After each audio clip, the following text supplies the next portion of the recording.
Questo video sarà un po' differente dagli altri, non sarà in movimento come vedete,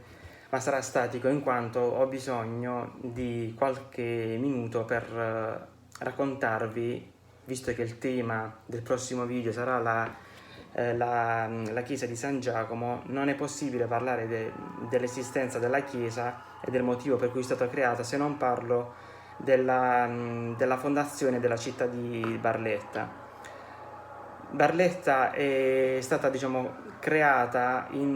fondamentalmente in due momenti e in due luoghi diversi. Il primo è quello di Piazza Marina, l'area portuale all'incirca di oggi, dovuta alla presenza della città di Canosa, che era antecedente appunto a quella di Barletta, avendo bisogno di uno sbocco sul mare. Inizialmente navigava anche il fiume Ofanto, ma poi pian piano ha dovuto, un po' per difficoltà di navigazione di un fiume comunque non molto ampio e profondo, un po' per motivi di scambi commerciali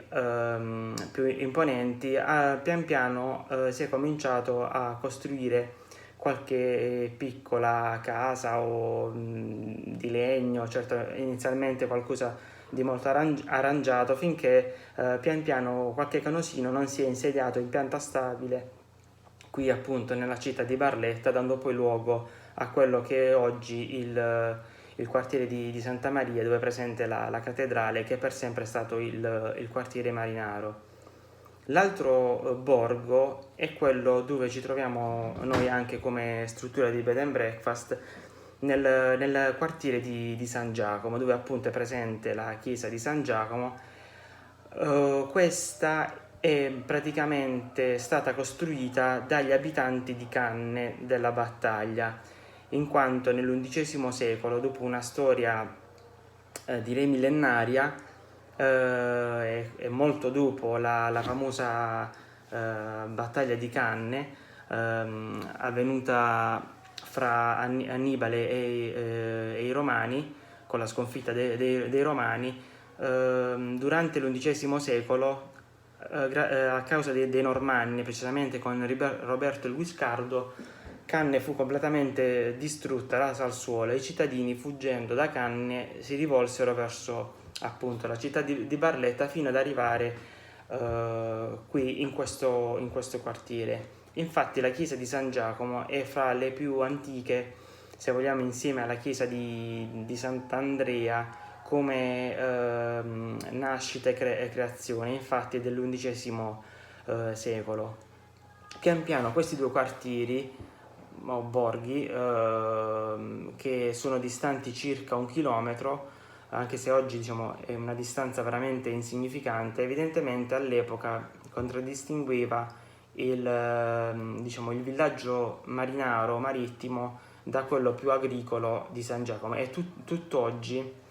la tradizione, dopo millenni, è appunto rimasta la stessa. Questo è un quartiere a prevalenza abitato da persone legate al mondo dell'agricoltura, mentre quello di Santa Maria, anche se negli ultimi 20-30 anni ha avuto una fortissima evoluzione, è per lo più vissuto e abitato da gente legata al mondo del mare.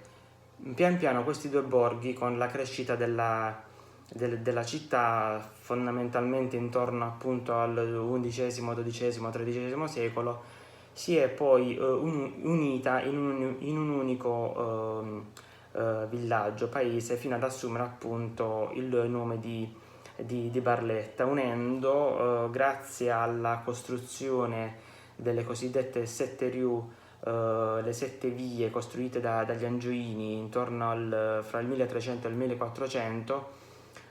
il borgo marinaro e quello di San Giacomo hanno visto una unione definitiva che l'ha portati ad essere un unico luogo, in un'unica città.